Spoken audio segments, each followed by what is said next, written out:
당신의 외로움을 적셔줄 이야기 이제 시작합니다. 오늘도 살아내느라 애쓰셨어요. 현대사회 불임으로 고민하는 부부가 많다. 하지만 어떤 사람들은 사랑이 아닌 돈과 욕망으로 대리모를 고용한다. 그리고 아이를 낳은 여인은 계약이 끝나자마자 버려진다. 이 이야기는 그런 현실 속에서 시작된다. 드디어 9달을 품었던 생명이 세상에 나왔다. 지연은 온몸이 찢어지는 고통 속에서도 아들의 첫 울음을 듣는 순간 세상을 다 가진 듯 눈물이 쏟아졌다. 아가야, 내가 지켜줄게. 세상 끝까지라도 내 편일게. 하지만 품에 안을 새도 없이 간호사가 아이를 낚아채듯 안아간다. 그 순간 문이 열리고 아이를 데리러 온 시댁 정실 부인이 등장하였다. 아이고, 애가 아주 건강하네. 역시 값은 하는구만. 조용히 해. 지금 중요한 건 기록 조작이야. 잠깐만요. 제 아기를 한 번만 안아보게 해주세요. 부탁이에요. 아나본들 뭐해? 계약대로라면 넌 오늘로 그 아이와 아무런 상관없는 여자야. 이 집에선 내가 존재하지 않았던 것처럼 될 거야. 그럼 약속은요? 출산만 하면 빚도 갚아주고 돈도 준다고 했잖아요. 내가 이 지옥 같은 임신을 버틴 게 그 믿음 때문이었는데. 무슨 돈? 계약서에 그런 조항은 없어. 넌 그냥 임신 대행했을 뿐이야. 거짓말이야.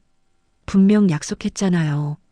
아가씨, 세상에 구두 계약 믿는 사람이 어딨어? 증거도 없고 서류도 없고 너는 그냥 쓰고 버리는 대리모일 뿐이야. 그리고 그들의 협박이 시작된다. 아가씨, 앞으로 조심해. 만에 하나라도 입을 열면 너뿐 아니라 내 가족까지 끝장나. 이 아이는 우리 집 아들이고 넌 오늘부로 세상에 없는 사람이다. 그날 지연은 알았다.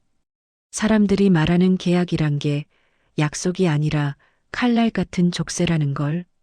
그 칼날은 이미 그녀의 심장을 베어냈다. 남은 건 피눈물과 원한뿐이었다. 출산의 고통은 끝났지만 지연의 지옥은 이제 시작이었다. 손에 쥔 돈 한 푼 없고 몸은 회복되지 않은 채 좁디 좁은 고시원 방에 누워 있었다. 애만이라도 안아봤으면. 그 한 번이 그렇게 큰 욕심이었을까? 벽은 곰팡이가 쓴 채 축축했고 창밖에선 빗물이 줄줄 흘러내린다.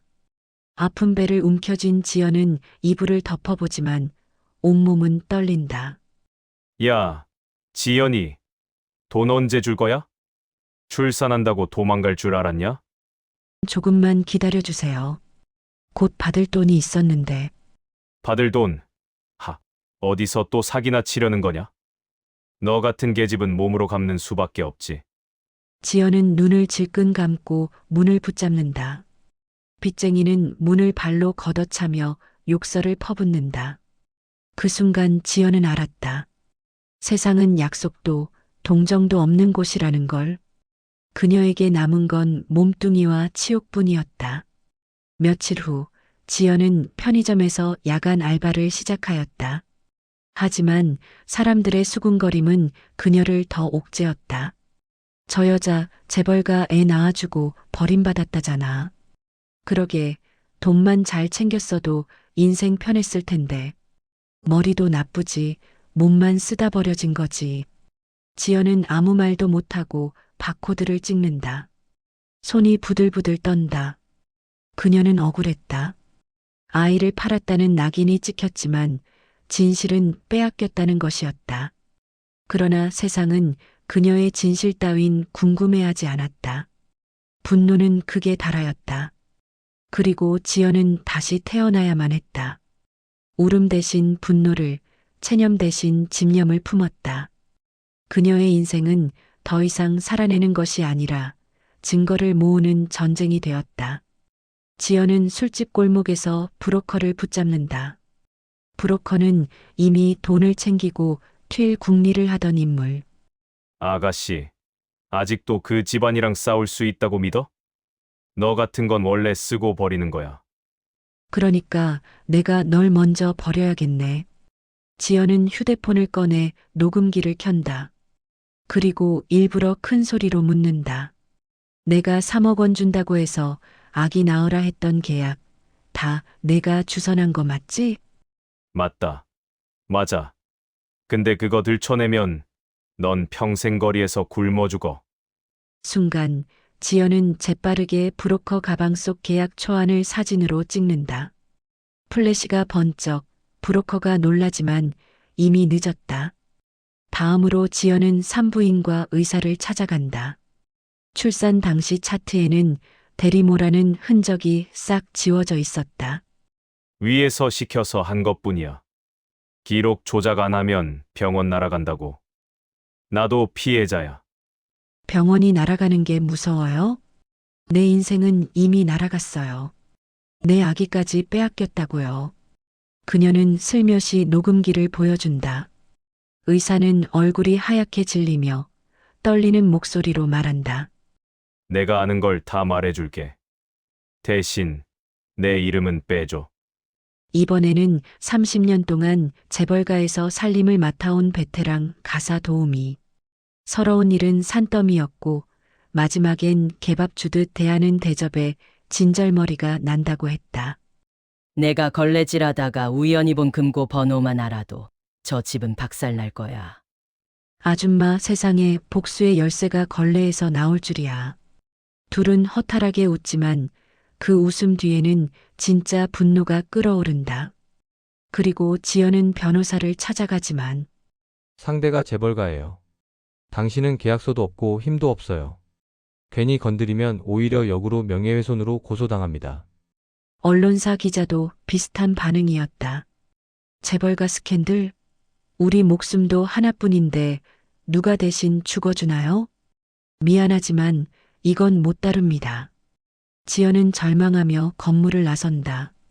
하늘에서 비가 퍼붓는다. 세상은 정의보다 광고비와 권력을 더 무겁게 여겼다. 그녀의 증거는 종이 조각이었고 그녀의 절규는 벽에 부딪혀 메아리조차 남지 않았다. 시간이 흐르고 지연은 여전히 그림자 속에서 증거를 모으고 있었다. 어느 날 놀라운 소식이 들려온다. 고등학생이 된 민호. 학교 과제로 유전자 검사를 하던 중 부모와 유전자가 일치하지 않는다는 결과가 나온 것. 이게 무슨 말이지? 내가 이 집 아들이 아니라고? 민호는 혼란 속에 집안 곳곳을 뒤지고 몰래 숨겨둔 장부와 가사도우미 영자 아줌마의 말을 통해 지연의 존재를 알게 된다. 운명은 결국 모자의 피를 이어주었다. 빼앗긴 어머니와 빼앗긴 아들. 이제 그들의 분노가 하나로 합쳐질 차례였다. 민호는 두 눈으로 직접 확인하고 싶었다.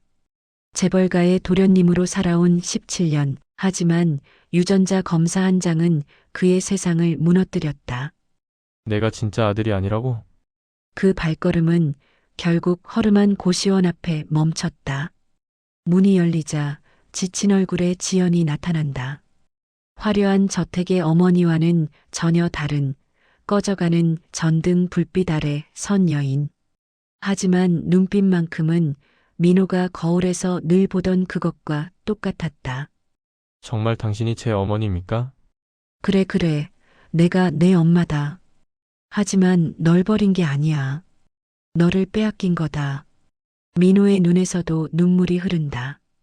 그는 믿을 수 없다는 듯 고개를 흔들지만 본능적으로 느낀다. 아무리 부정하려 해도 피는 진실을 속일 수 없었다. 민호는 방 안에 들어서자 충격을 받는다. 곰팡이가 핀 벽 라면, 봉지와 배달 그릇, 낡은 전기장판. 자신이 살던 대리석 대저택과는 하늘과 땅 차이. 이런 곳에서 이렇게 사셨다고요? 저는 저택에서 하인들까지 두고 살았는데. 그래, 너는 따뜻한 방에서 자랐겠지. 나는 너 웃는 얼굴 보려고 편의점 TV 앞에 서서 울곤 했어. 넌 내 아들이었으니까. 민호는 주먹을 쥐며 눈을 감는다. 나를 길러준 집과 나를 낳아준 어머니 사이에서 갈등한다. 민호야, 거기 있지? 당장 집으로 들어와라. 쓸데없는 여자 말 듣지 마. 넌 우리 집 아들이야. 내가 임비하는 순간 그 여자는 끝장이다. 너까지 가만히 내버려 두지 않겠다. 당장 끊어. 민호는 핏줄과 권력 사이에서 찢기는 듯 눈을 감는다. 지연은 떨리는 손으로 민호의 손을 잡는다. 내가 결정해. 그 집 아들로 살든 내 아들로 살든. 하지만 기억해라. 널 낳은 건 나라는 걸. 아니요. 저는 그 집 아들이 아닙니다. 저는 제 어머니의 아들입니다. 지연은 그 자리에서 무너져 흐느끼며 민호를 끌어안는다. 민호도 어깨를 부르르 떨며 울음을 터뜨린다. 핏줄은 빼앗겨도 인연은 빼앗기지 않았다. 재벌가의 금빛 족쇄를 벗어던지고 아들은 마침내 어머니의 품으로 돌아왔다. 새벽 빗방울이 고시원 지붕을 두드리고 있었다. 지연은 떨리는 손으로 마지막 증거들을 정리했다. 불법 대리모 계약서, 조작된 산부인과 기록, 내부 인물들의 증언, 그리고 민호가 몰래 가져온 비자금 장부까지. 이제 숨겨진 진실은 세상으로 나아갈 준비가 끝난 것이다. 두 모자는 새벽에 신문사를 찾아갔다. 처음 기자는 비웃었다. 재벌가를 상대하다 인생을 잃고 싶냐고. 그러나 USB 속 자료가 화면에 펼쳐지자 그의 얼굴빛은 급격히 변했다.